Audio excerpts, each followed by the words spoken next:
Man, Vandy stuns South Carolina. Hey.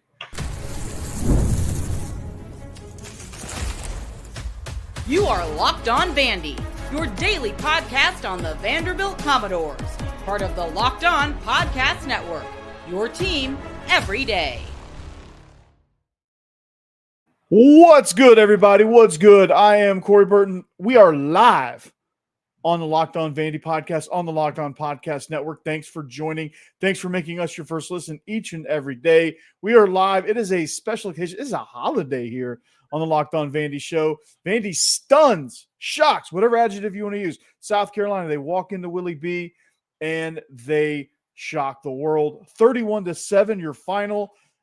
I had a win, but I did not have that on the bingo card. I had Vandy scoring 30 points. I did not have South Carolina only scoring 7 on that bingo card. So what a phenomenal game. We're going to break it down here. But first, this live episode is brought to you by Mazda. Like our players, we sweat every detail because when you make every move count, pulling off the unexpected is only the beginning. Stay tuned later for highlights in this week's Moving the Game Forward.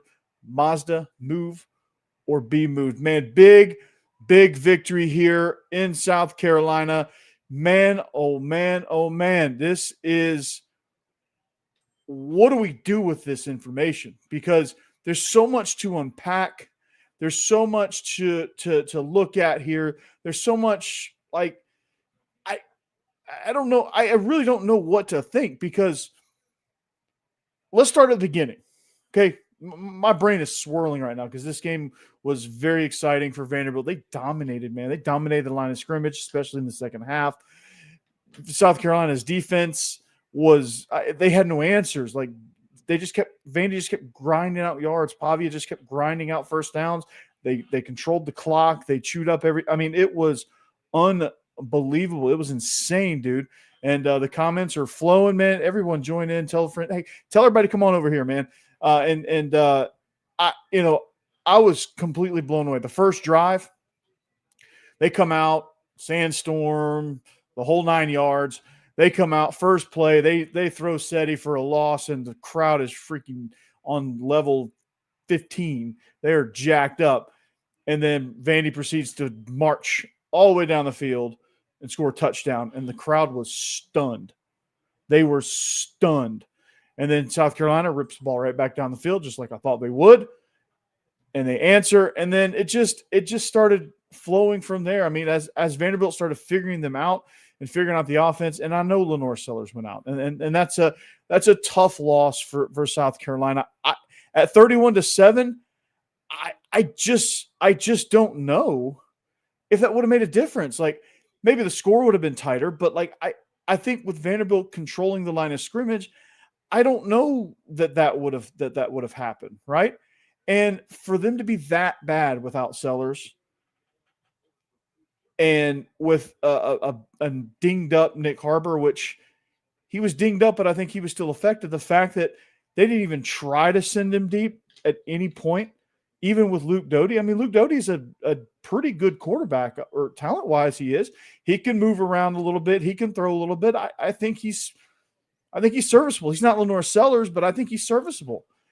And for them to not take a shot with Nick Harbor, who's probably one of the best receivers, bar none, in the league, maybe even in the country, 6'5", track star, runs a 4.3, just unbelievable athlete. You don't try to go over the top with him right away to get them back in this game. Like, the calls South Carolina was making was baffling. And that told me one thing. They had zero confidence that Luke Doty could get it done. They had zero confidence in their offensive line. They could not run the ball after the first couple of series, and they just couldn't. They were scrambled. They couldn't do anything, right? They couldn't do anything, right? And this Vandy team, I don't want to say that I was surprised because I called my shot a month ago, but like, just the way they do it is how I'm shocked. Like, I thought this was going to be a barn burner. And even with Luke Doty, I thought they were going to come in, and I thought they had enough weapons on defense to still keep Vanderbilt in check. They certainly had the ability to. And with Luke Doty, you still have Nick Harbor, you still have Justice Dingle, you still have Rasul Faison, you still have all your other weapons. Like if you're Mike Shula, how do you just sit there and just let it unfold like that in front of you? Like he looked down his play sheet and he saw nothing. Like he couldn't do anything. And that's what Vanderbilt does to you. They fluster you. They get you in a situation to where it just doesn't seem like anything's going to work. They had a couple opportunities to go for it on 4th and short. They went, and it was pathetic calls, especially that first one they went for on 4th and 1. They just lined up and just the most predictable play call ever. And Vanderbilt flooded the A gaps and stuffed it right in the backfield. It wasn't even close, right? Vanderbilt was the more physical team. They were the more dominant up front. I mean, just all the way around. And the guys on the broadcast even said it. And our boy Jordan Rogers, man, it was great to have him up there in the booth, man. And Vanderbilt was the better team. And the studio crew with Ben Watson and Chris Doring, I agree wholeheartedly with them. Vanderbilt had the better roster. Vanderbilt had better depth. Vanderbilt had way better coaching. And they executed. They took the crowd right out of the game from the gates. And I'm stunned in a good way, in a great way. I'm absolutely blown away. James L. Lassiter, he's getting meaningful carries. That dude is a spark plug, man. That dude he's just an automatic touchdown, dude. I'm just gonna call him 7, man. I'm gonna call him 6. Because he's good for 6, man. He's a spark plug. That guy's awesome. Man, so many good things with this team. It's just, I knew the initial onslaught was going to happen. Right? And I knew that was going to happen. Those weren't clickbait, dude. Those were not clickbait. If you didn't see it coming, I saw it coming from a mile away. Sellers or no sellers. This team is physical. They dominate you up front, and they grind you to a nub. They force you to panic, and this team doesn't panic. So there's no clickbait here. I called it again. Because I see something like I say all the time, very consistent with this. Very consistent with this. They won this game well before tonight. They won it way before tonight. Guaranteed. They built the roster. They gelled. They have great leadership. They're going to have to find some leaders next year. I'll admit that. But this year's group is special. They have great leadership. They have great camaraderie. And they get the best out of everybody on that roster. They're well coached. The structure of the program is stable. They're starting to invest in NIL. And after this year, it might go through the roof. Nashville's a top 10 city in the country.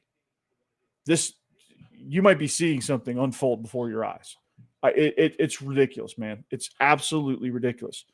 So my clickbait titles weren't the thing that was factual about this statement right here. Just take out the first part. Titles were right. It ain't clickbait, man. It ain't clickbait. So, like I said, guys, comments are on fire. Keep them coming, man. The Titans, man. It's getting rough over there for the Titans. I don't know that Cali's the right answer, but this isn't Locked On Titans, so I'll let my guy Tyler Rowland tune into his show if you want to talk Titans. But Walter, I'm surprised, but I'm not surprised. Right? I'm surprised, but it's not surprised. Because the physicality, I just thought what surprises me is that Vandy was able to take that game over as easily as they did. Sellers or no sellers, they still have weapons. If I'm calling that game as an offensive coordinator, I don't have sellers and my chances of winning goes down. But you know what? I'm chucking a few deep to Nick Harbor. I'm hitting Justice Dingle over the middle. I'm running Luke Doty on some quarterback powers. I've got Faison coming out of the backfield, running some screens. Like, you have to mix things up. South Carolina did none of that. And you could tell it all in Shane Beamer's face. They were shook. Vandy took that opening drive. They were shook. Took it right down the field. Marched right down the field with relative ease. They were shook. And I'm blown away. This is a special team, man. Like, I'm excited for the next 3 weeks. Georgia State, Utah State, obviously not as exciting as this one, but you get Alabama. You're 5-0 coming into Alabama. I mean, I don't want to presume any wins at this point, but this team is special. What do you do? Like, the road environment, like, Willie B obviously didn't intimidate this group. They were obviously not intimidated, right? They were obviously not intimidated. So,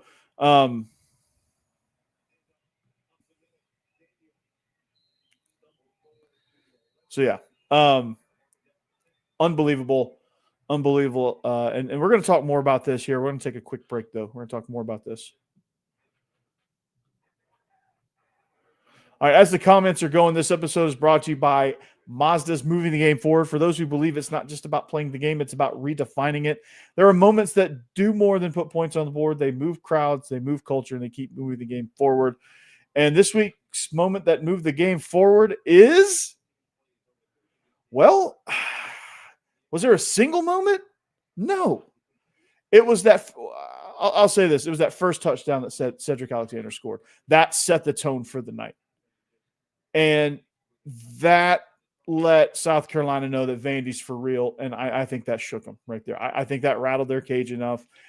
And even though they took it down the first series and answered, it was like Vandy just kept on going, dude. And it was unbelievable. So when you follow what moves you, the unexpected is only the beginning, just like tonight. And just like there's more to every highlight, there's more to a Mazda vehicle. Mazda, move and be moved.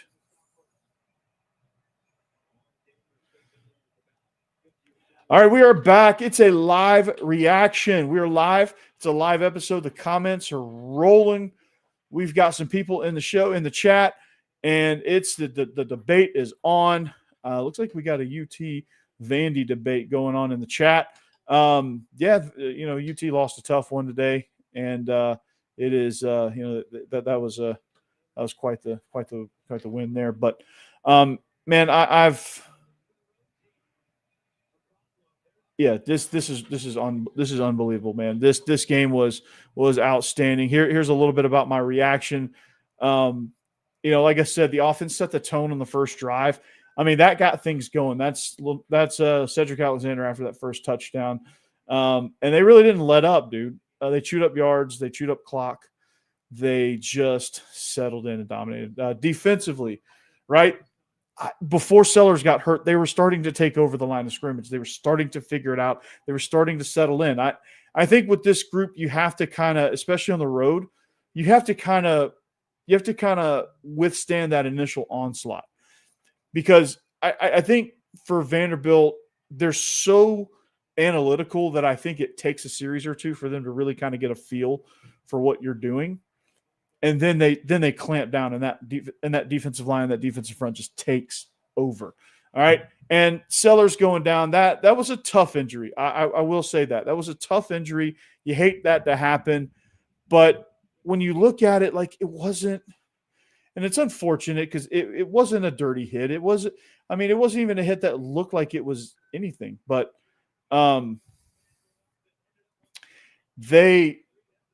South Carolina had no answers, man. They went into the tank, and Vanderbilt took advantage of that. And that's something that I think reflects on just the confidence that South Carolina has on their roster. Because when you go in disarray like that, and you have zero answers and you're just befuddled, it means you haven't prepared for that situation, right? Good coaching will prepare for any situation. You get crowd noise, you prepare for that. Wet ball, you prepare for that. You work situations like shadow the goalposts, which means you're coming out. You work tight red zone. You work short yardage. You work special team situations. You work specialty situations, different clock situations, things like that into the half. Like you work on those things. You work on your 4th and short calls. You work on all of that. You have to be prepared. You work, and Vanderbilt worked all camp on life without Diego Pavia. They wanted to make sure they had all the right answers because Diego Pavia is a physical player. You saw the freaking block he laid on that option play. You want to get into the spirit of a team, that will lift the spirit of the team, not just the offense. The entire team saw Diego Pavia throw his body at somebody and just absolutely annihilate a defender. You don't think those defensive players are over there going, God, if we don't go out and just rip their hearts out, the defense felt like they owed that effort to Diego Pavia because Diego Pavia is willing to put his body out on the line. He talks his talk, right? We know that, but he backs it up and he galvanizes everybody, right? I mean, that's the difference. There's trash talkers, there's divas. Pavia is an ultimate team guy. You can tell the way the guys react to everything he does. They absolutely will go to battle for him. And it's evident. And the defense did it too. The defense said, you know what? Diego put his butt on the line on Busting with the Boys back in the summer. He gave him some bulletin board material. Bryce Henderson gave South Carolina some bulletin board material. They went and backed it up, man. And the defense said, hey, Diego, do your thing. Do your thing, brother. We got you. We got you. Clark Lee, people were doubting him. People were doubting him. He had an epiphany. He woke up. Like he learned. Like the thing about Clark Lee is this. And this is why I think he was definitely Coach of the Year last year. They might find – I don't know what's going to happen the rest of the season, how it's going to unfold. LSU's got a pretty good team. Bama looked good today. Missouri looks really good. It's a tough schedule coming down the stretch, so we'll see kind of how it shakes out. But Tennessee looked good even though they lost. But this is going to be interesting as far as Clark Lee's a phenomenal coach. He learned a lot coming out of that abysmal 2023 season. He hired Jerry Kill as a consultant. I'm telling you, man, that like moves like that, that's what wins. Jerry Kill's a program builder, dude. There's nothing more I can say about him. He's a program builder. He is an absolute stallion when it comes to that. And Clark Lee knew that. Clark Lee just had to tap into a certain part of his DNA. And it's showing right now because he's got a personality now.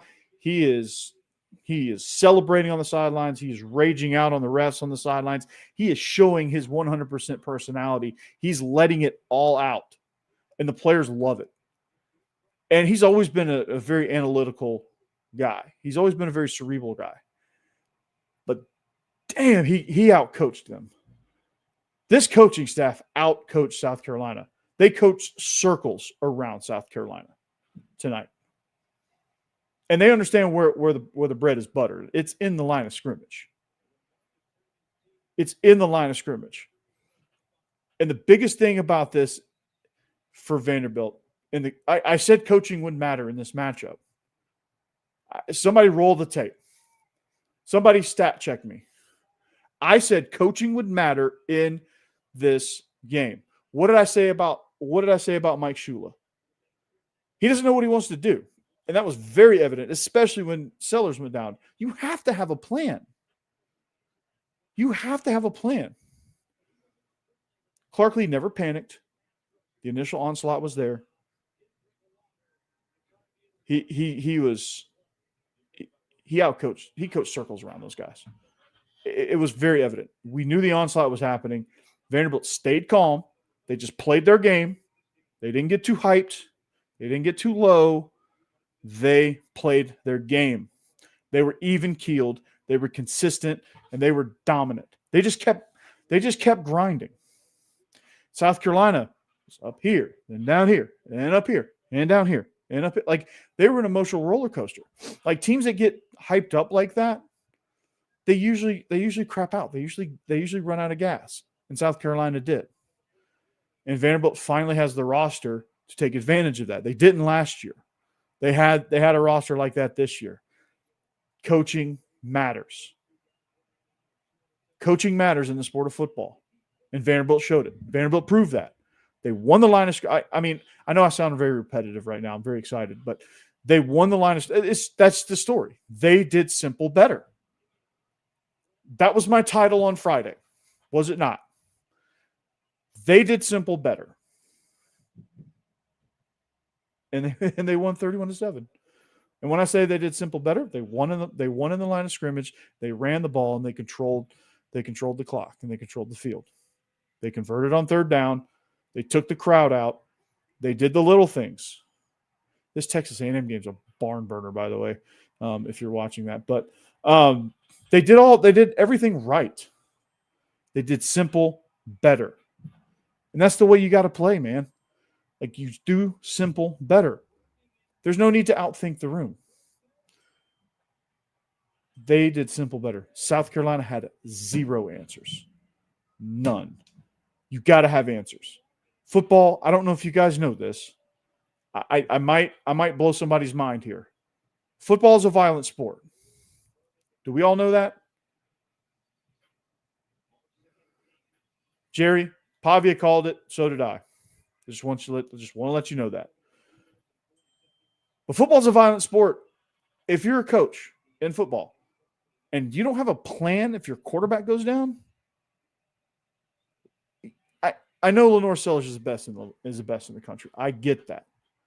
I get it. And I agree. He's probably the best quarterback in the country. But they had no answers.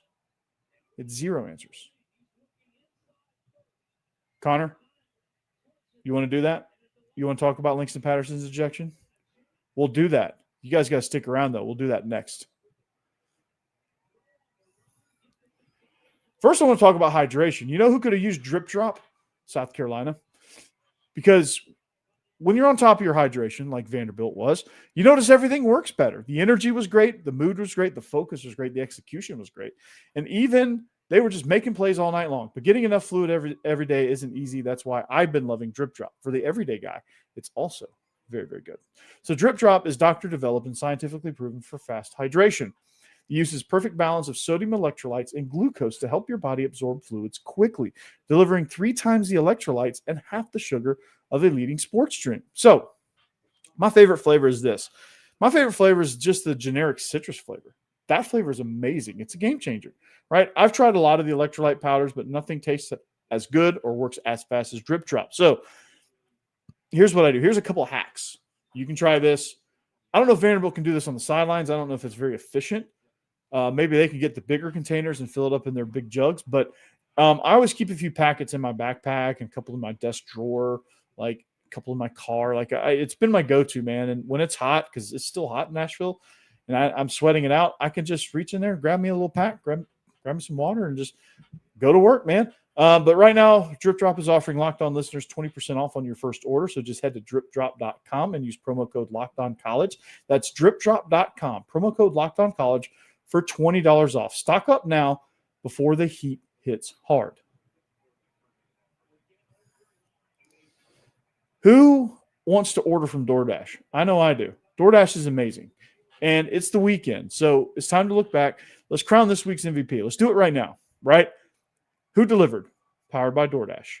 Just like you can win every Saturday with DoorDash Streaks, saving more every time you order. These players delivered when it mattered the most. Let's break it down. So for Vanderbilt, I'm gonna give it to Diego Pavia. Man, he delivered in a big way, man. And Diego Pavia just continues to lead the charge. He threw a massive block on an option play. He continues to make big throws in big situations. The interception withstanding, but he continues to make big plays in big situations, and he does it without hesitation. He does it without delay, and he absolutely is a stud. And if you've been watching week after week, this performance wasn't a fluke. Diego Pavia is on a streak. And just like Diego Pavia delivered for Vanderbilt, DoorDash delivers your Saturdays. With DoorDash Streaks, you save every Saturday you order. Stack it up all season, and you could save $250, including $100 in DoorDash credits. Order this Saturday. Keep the streak alive. Fuel your game day only with DoorDash. Terms apply. Promo period good through November 18th.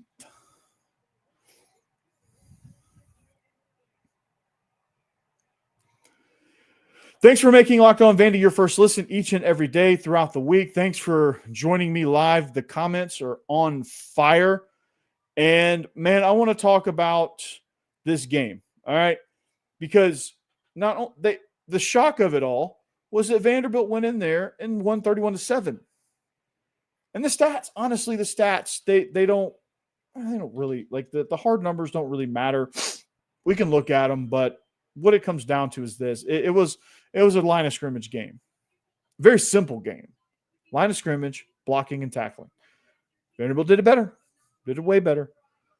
And South Carolina, they could have done it better. They had the talent to do it better, maybe. They just didn't. Sellers goes out. They have zero answers. So we'll talk about this, right? We'll talk about this one, the Langston Patterson ejection.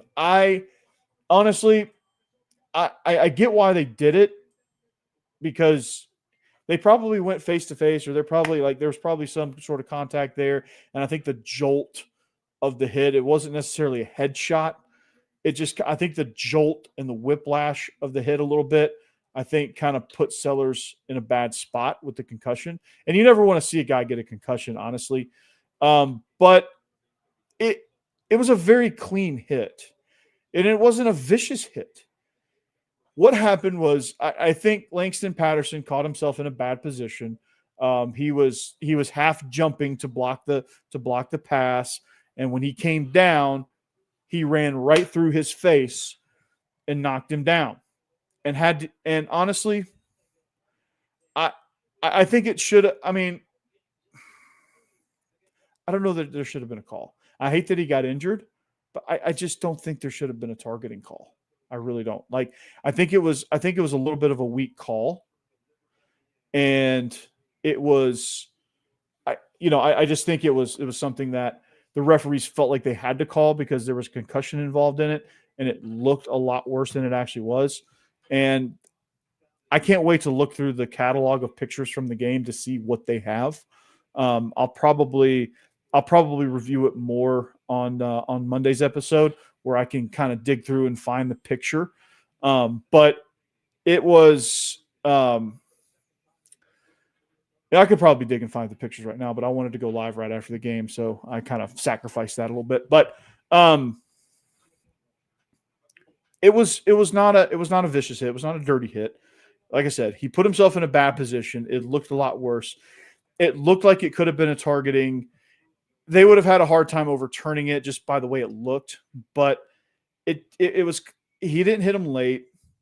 He didn't go for his head. He was pulling back. He was actually just trying to get in the way and block the pass, and he was just in a bad position. So I get why they called it. I don't agree with it, but this comment right here, I get why they called it, man. I get why they call it. So it just sucks. I mean, it really sucks. But luckily, Patterson won't miss it. He missed the second half, so that'll be it for his whatever. But the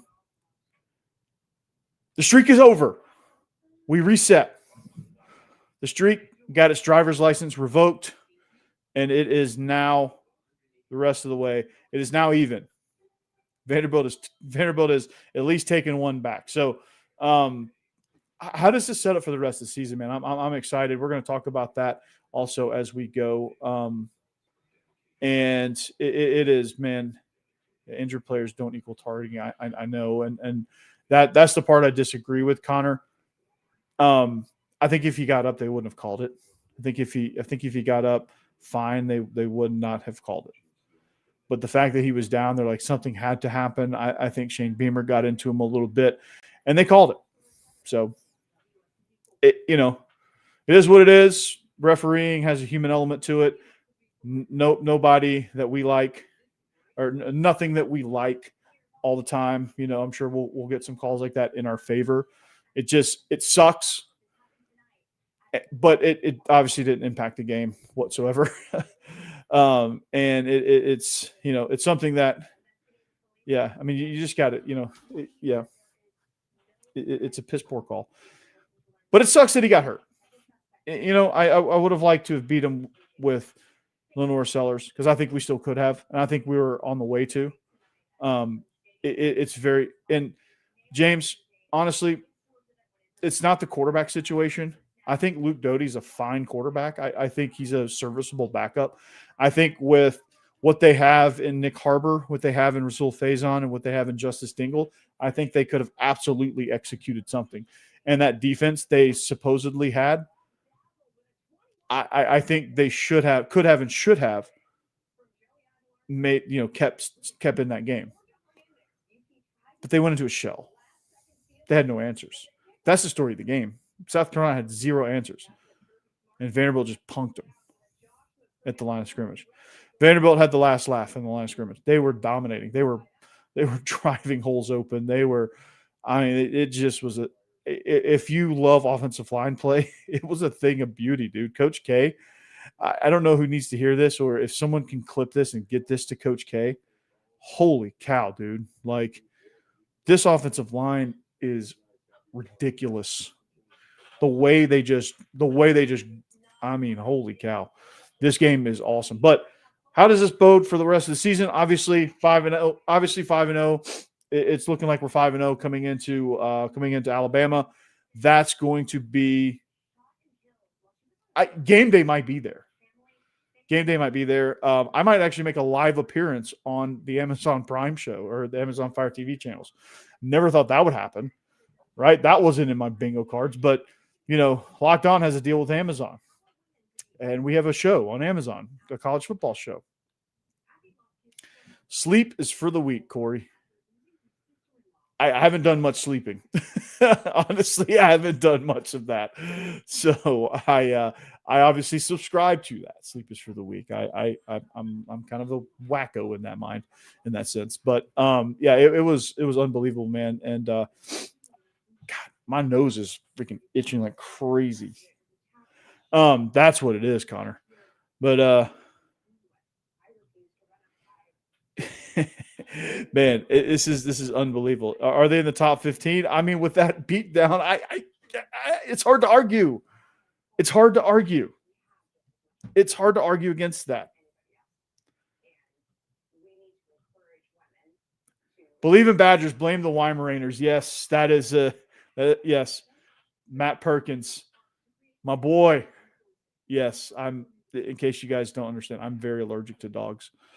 I have a bad reaction to dogs. I was around these Weimaraners at like 2:00 this afternoon. I'm still jacked up. So yeah, absolutely. Believe in Badgers. Welcome, dude. Welcome.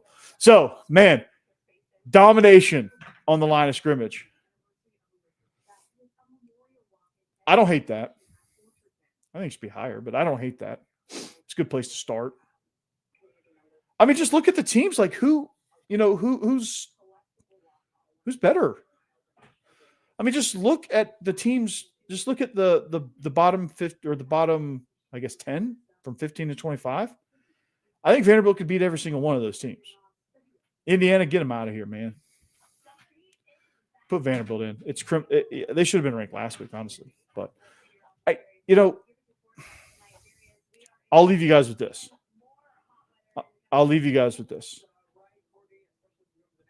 I would really like that. When the game ended in Virginia Tech, and when you watched how they made that team quit, I've never seen a Vanderbilt team do that, especially on the road in a supposedly hostile road environment, which Lane Stadium is hostile. At one point, they were down 28-0 to Old Dominion tonight, by the way, in case you weren't looking at that score. It was unbelievable. We broke Virginia Tech. Or they were kind of already broken. We just kind of put the last blow with the hammer. We made South Carolina quit too. Dylan Stewart got ejected because we were which warmed down. That's what this team does. I mean, you're absolutely right. We may have broken South Carolina. So, after what Georgia State did to us last year, I feel bad for them. But okay, so that's going to do it for tonight. You guys check us out. Check the show out all week. Continue to support, guys. I love the support. I love the views. It just feels great with all the comments from the South Carolina fans all week. With the ones that were calling me delusional, the ones that were saying they were going to win by 3 touchdowns. I think they picked the wrong team. This summer when I picked them, and I love Chris Marler. He's a friend of mine, great friend of mine.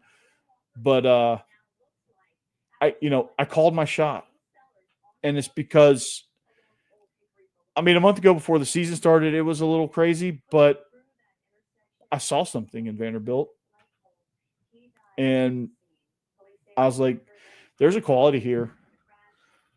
It's a leadership quality. It's a grit quality. It's just all kind of stuff that I saw. I was like, Vanderbilt's going to win this game. There's an it factor they have somewhere in here. In the coaching, they're going to win the coaching battle finally. They finally outcoached somebody. They've done it 2 weeks in a row. Pretty damn good. Anyway, that's going to do it. Hope you guys enjoyed. Enjoy this win. We'll be back on Monday to break it all down. What did we learn? What did we learn going into what did we learn coming off of South Carolina going into Georgia State? What does Georgia State look like? What does the future hold for Vanderbilt? How do we project that out over the course of the season? Does Vanderbilt break into the rankings? We're going to talk about what Clark Lee talks about at the press conference. We're going to try to get a crossover. We're going to try to get a guest, either Dave Cohen, the play-by-play guy from Georgia State. We're going to try to run it back with him, or Locked on Sunbelt, either one. We're going to try to get somebody. With that, continue to listen to the show. If you know somebody that's not listening that should be, bring them on over. Join in. I love the back and forth you guys had with the South Carolina fans. I loved the trash talk back and forth. It's the first time I've ever had that too going on in my comments. So thank you guys for that. Thank you guys for coming to the defense, not leaving me out there on an island. I really appreciate that because I think before sometimes y'all just didn't know it existed.